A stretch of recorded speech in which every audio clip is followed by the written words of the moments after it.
Bismillahirrahmanirrahim. Assalamualaikum warahmatullahi wabarakatuh. Perkenalkan kami dari kelompok 5 PKN RD Institut Teknologi Sumatera ingin mempresentasikan tentang hasil diskusi kami yaitu dengan judul Dimensi Ketahanan Nasional Berlapis Terhadap Ancaman, Tantangan, Hambatan, dan Gangguan. Sebelumnya perkenalkan, nama saya Fania Salsabila dari program studi Sains Atmosfer dan Keplanetan 2019. Di sini saya sebagai moderator dari kelompok 5 dengan anggota kelompok saya yaitu ada Rovani Holi, ada Trisni Hadiningrum, ada Yolanda Dwi Putri, ada Dewi Marlina, ada Rosdiana Fibri, Ervin Meita Pratiwi, Zara Ayu Aulia, Zakia Yusro, Rihwan Fatih Fiardi, Herman P. Manurung, Muhammad Nabil Kamal, Arif Setio Wibowo, Raihan Afkar, Robi Rizky Zulfa, Dini Aulia, Nuri Jalani Putri, dan terakhir ada Tira Angelina Sinaga. Oke, nah selanjutnya ketahanan nasional itu terbagi menjadi 6 bagian.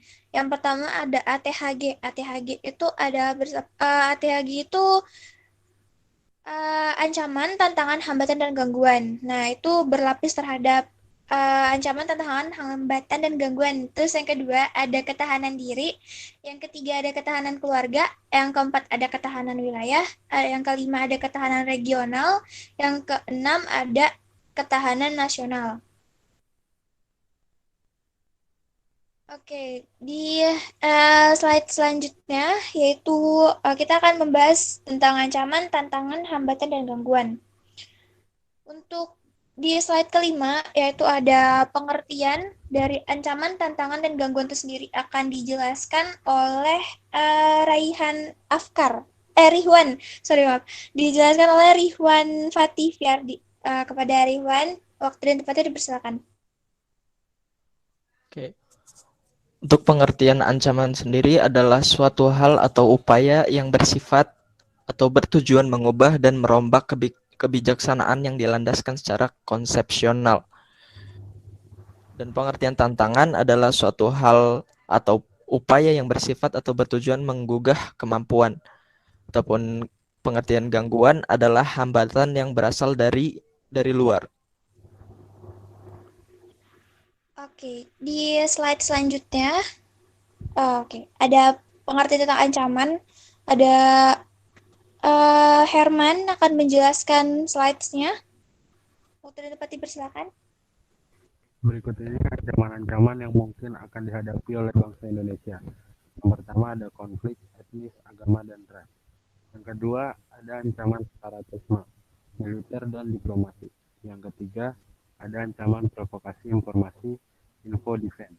Yang keempat ada ancaman terorisme. Dan yang kelima ada ancaman bencana alam. Oke, next slides ada tantangan akan dijelaskan oleh Kamal.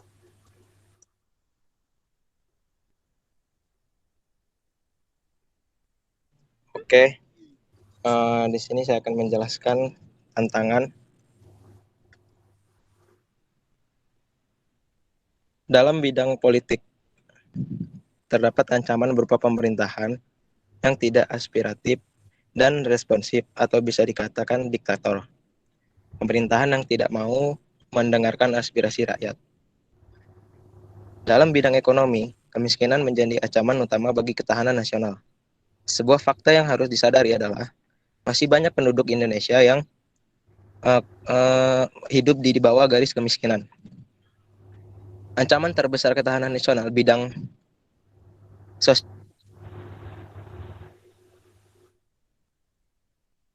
budaya adalah di mana keberagaman budaya dan suku bangsa yang seharusnya menjadi pemersatu bangsa malah sering dijadikan alat untuk memecah belahkan bangsa. Hal ini dapat dilihat dan banyaknya konflik yang terjadi akibat dari perbedaan ras dan golongan. Dalam bidang pertahanan dan keamanan adalah ancaman terhadap kedaulatan NKRI.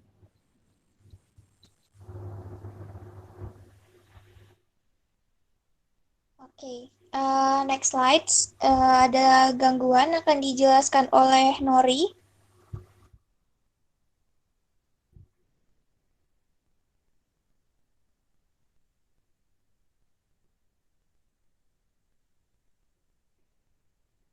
Oke, Nori, bisa on mic sekarang. Oke, berhubung Nori sedang ada gangguan, di sini saya akan menjelaskan tentang gangguan terhadap kepentingan Indonesia di masa mendatang. Oke, di masa mendatang itu negara Indonesia bisa aja mendapatkan beberapa macam gangguan, yaitu contohnya ada bisa kita lihat di slide ada terorisme internasional, terus kemudian ada gerakan separatis, kemudian ada aksi radikalisme, kemudian ada konflik komunal, ada kejahatan lintas negara, kegiatan imigrasi gelap, gangguan keamanan laut dan udara, dan yang terakhir ada perusakan lingkungan. Oke, selanjutnya, oke, Kak Fani, bisa di next slide. Oke, untuk hambatan akan dijelaskan oleh Zakia. Oke, di sini saya akan menjelaskan tentang hambatan yang kemungkinan akan uh, menjadi hambatan dalam menjaga ketahanan nasional gitu ya. Jadi ada beberapa hambatan kalau kita bersiap untuk menjaga ketahanan nasional gitu kan. Di antaranya adalah ancaman dari negara lain, kondisi ekonomi yang tidak kondusif, pemberontakan, peran pasif masyarakat, dan bencana yang terjadi. Nah, dari bagian pertama nih, poin pertama, ancaman dari negara lain itu bentuknya seperti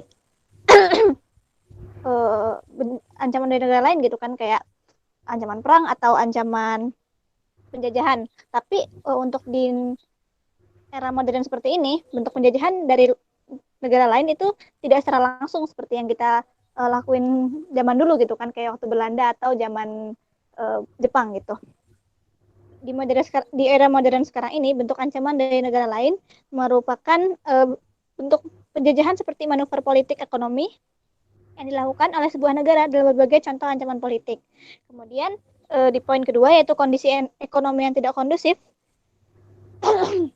Faktor ekonomi dapat menjadi salah satu bentuk hambatan yang paling utama dari pertahanan dan keamanan suatu negara di era modern ini.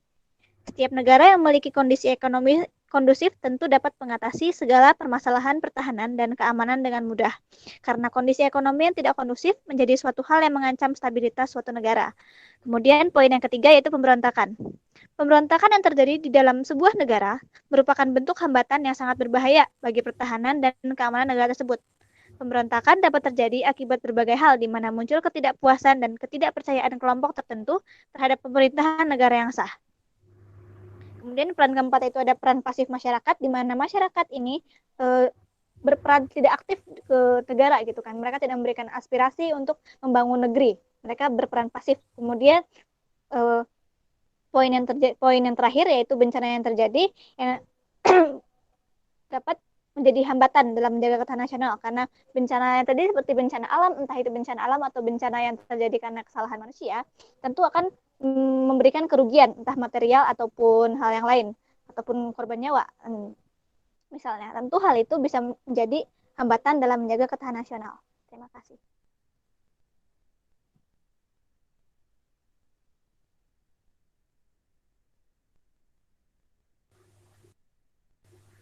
Oke, di next slides ada tentang ketahanan diri.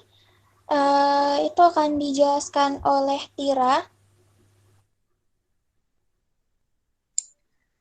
Baik, untuk ketahanan diri sendiri, yaitu pemberian corak yang jelas untuk ditampilkan secara nyata dalam bentuk identitas bangsa dan negara, integrasi bangsa dan negara yang secara sadar memperjuangkan kelangsungan hidupnya.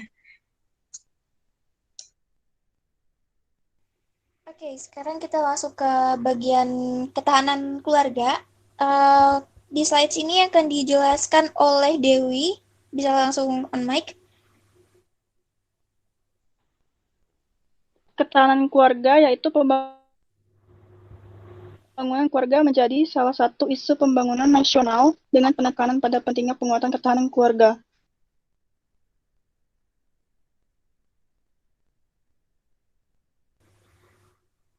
Oke, untuk di slide selanjutnya itu ada. Oke, bisa balik ke yang tadi. ada peran dan konsep ya. Mungkin bisa balik ke slide sebelumnya, Rofani. Cerminan ketahanan diri tadi belum dibacain. Oh, oke, kebalik slide-nya. Oke, berarti langsung ke peran dan konsep. Di peran dan konsep, saat ini akan dijelaskan oleh Rosdiana. Bisa langsung on mic. Jadi peran penting dari keluarga tertera pada peraturan perundang-undangan Peraturan Pemerintahan Republik Indonesia Nomor 21 Tahun 1994. Lalu yang kedua ada Undang-Undang Nomor 52 Tahun 2009 tentang Perkembangan Kependudukan dan Pembangunan.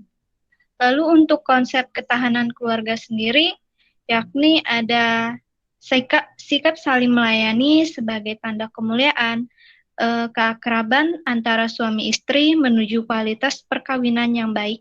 Lalu ada orang tua yang melatih anak-anaknya dengan berbagi tantangan kreatif, pelatihan yang konsisten, dan mengembangkan keterampilan, serta adanya anak-anak yang menaati dan menghormati orang tuanya.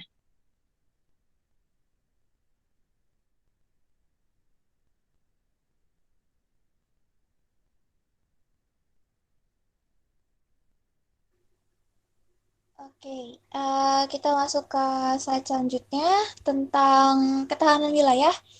Di sini akan dijelaskan oleh Ervin. Baik, ketahanan wilayah. Ketahanan wilayah adalah kondisi dinamika suatu wilayah yang meliputi segenap aspek kehidupan yang terintegrasi, berisi keuletan dan ketangguhan yang mengandung kemampuan mengembangkan kekuatan dalam menghadapi ancaman, hambatan, dan gangguan, baik yang data dari dalam maupun dari luar, untuk menjamin identitas, integrasi, kelangsungan hidup bangsa dan negara, serta perjuangan mencapai tujuan pembangunan.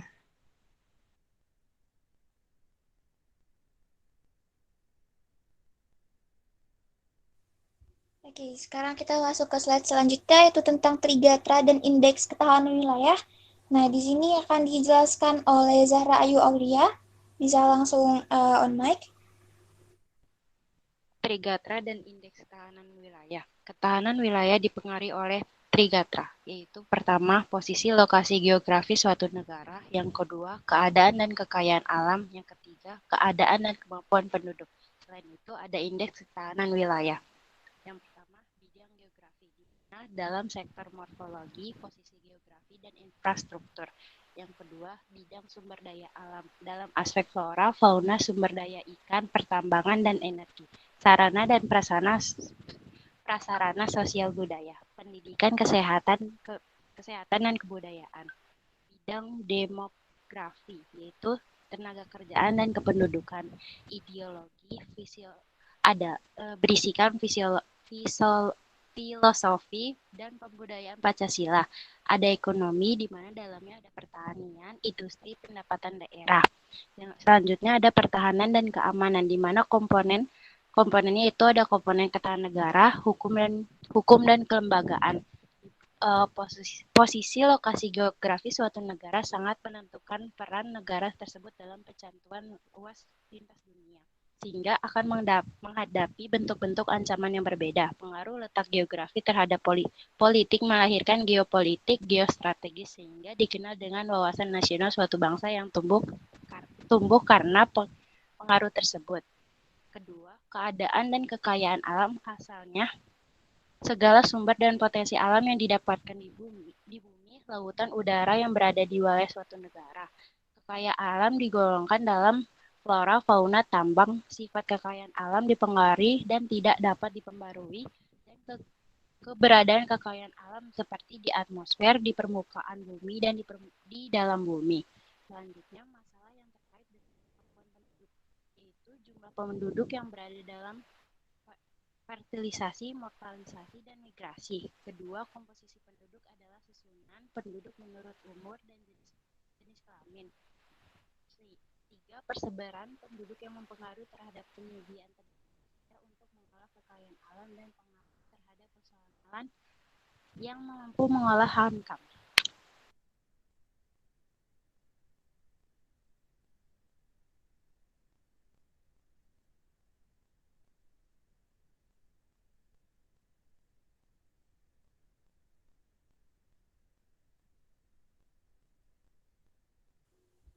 Oke, bisa lanjut ke slide selanjutnya.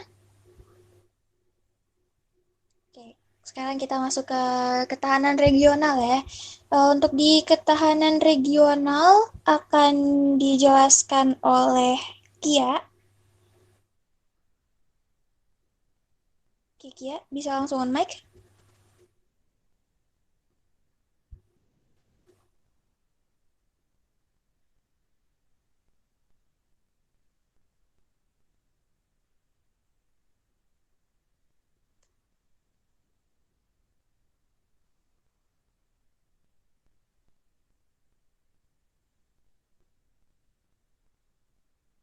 Oke, ketahanan regional. Ketahanan regional di sini merupakan saling kepercayaan, mutual trust, dan semangat kebersamaan atau collective spirit kawasan atau regional sehingga dimungkinkan dapat terjadi sinergi, kekuatan, dan koordinasi dalam mengantisipasi tantangan yang dirasakan bersama. Jadi ketahanan regional ini merupakan ketahanan di mana kawasan atau masyarakat yang berada dalam satu regional itu saling percaya, saling mempunyai semangat kebersamaan untuk mengantisipasi tantangan yang dirasakan yang akan terjadi gitu.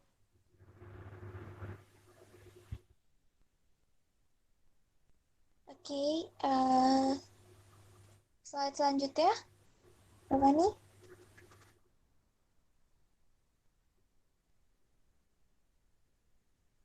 Oke, di slide tentang strategi dan perspektif akan dijelaskan oleh sebentar. Oke, akan dijelaskan oleh Tira. Tira, bisa langsung on mic? Ya, untuk strategi dan perspektif itu diperlukan geopolitik dan geostrategi bangsa dan negara agar dapat membangun ketahanan regional.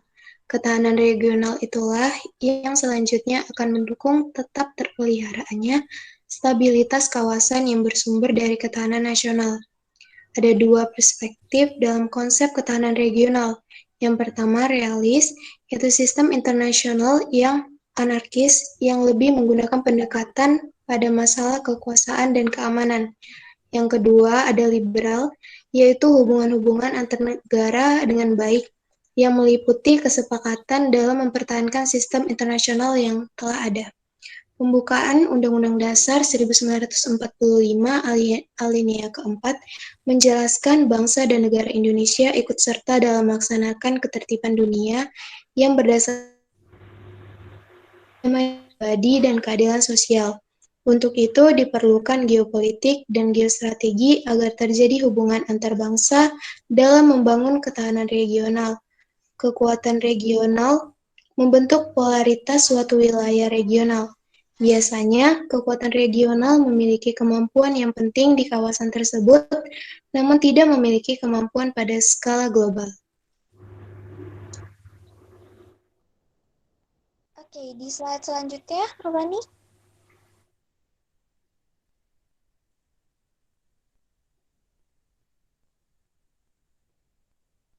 Oke, ini masih tentang ketahanan nasional ya. Oke, untuk ketahanan nasional ini akan dijelaskan oleh Arif. Oke, untuk Arif, bisa langsung on mic? Baik, saya akan menjelaskan mengenai ketahanan nasional. Ketahanan nasional adalah perihal kuat, teguh dalam rangka kesadaran, sedangkan pengertian nasional adalah penduduk yang tinggal di suatu wilayah dan berdaulat.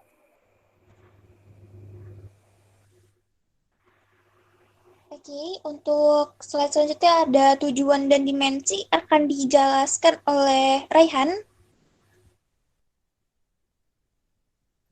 Oke, tujuan dan dimensi. Nah, tujuan dan ketahanan nasional diantaranya adalah ketangguhan dan kewirausahaan. Yang kedua ada identitas dan integritas. Yang ketiga ada ancaman, hambatan, dan juga gangguan. Dan untuk dimensi ketahanan nasional diantaranya adalah modal dari politik, modal sosial, modal manusia, modal budaya, dan modal fisik. Nah, dari yang di atas tadi dijelaskan bahwasanya tujuan dari ketahanan nasional itu di poin pertama dari ketangguhan dan juga kewilaiatan bahwasanya penyebab dari seorang atau sesuatu yang dapat bertahan kuat, menderita atau dapat menanggulangi beban yang dipikulnya. Usaha secara giat dengan kemampuan yang keras dalam menggunakan kemampuan tersebut di atas untuk mencapai suatu tujuan. Yang kedua, identitas dan juga integritas, bahwasanya merupakan ciri khas suatu bangsa atau negara yang dilihat secara keseluruhan.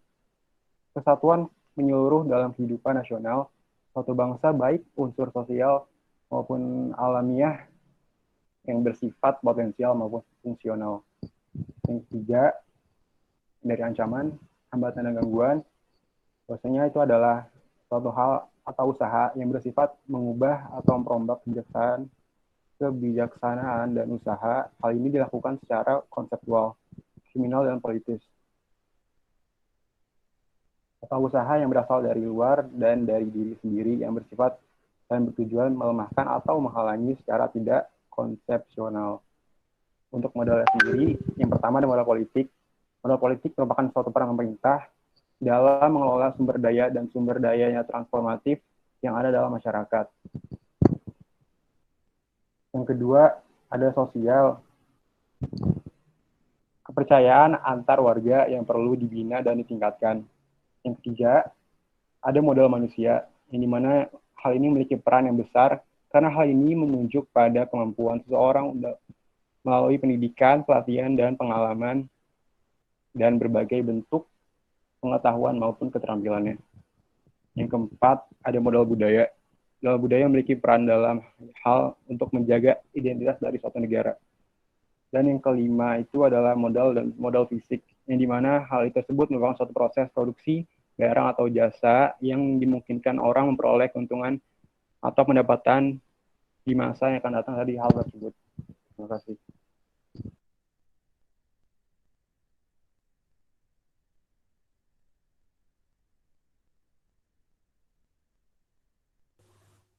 Oke, di sini dari Rovani akan menambahkan tentang contoh kasusnya. Oke, Rovani bisa langsung on mic untuk contoh kasusnya yang tadi sudah kita diskusikan. Baik, apakah suara saya terdengar dengan jelas? Terdengar, Rovani?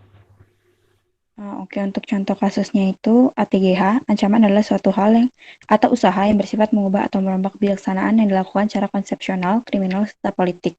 Lalu untuk contohnya itu ada terlibat dalam pergaulan bebas. Lalu ada pengaruh budaya barat, dan yang ketiga yaitu ada rawan tertekan atau depresi. Lalu kalau untuk ancaman itu ada pengaruh sosial dan dari internet seperti arus globalisasi, maraknya seks bebas, narkoba, dan lain sebagainya. Lalu untuk tantangan itu ada dituntut untuk menjadi pelajar yang berpikir kritis dan cerdas. Ada juga persaingan antar pelajar untuk berprestasi dan persaingan setelah lulus kelak. Lalu untuk hambatan itu ada biaya sekolah, kurangnya semangat bersekolah karena kurangnya sarana dan prasarana. Serta yang terakhir itu ada gangguan, yaitu ajakan teman yang kurang baik, misalnya membolos dan merokok. Lalu ada juga kebiasaan dari lingkungan sekitar. Ada juga masalah keluarga yang lainnya seperti keluarga yang tidak harmonis ataupun broken home, dan lain sebagainya.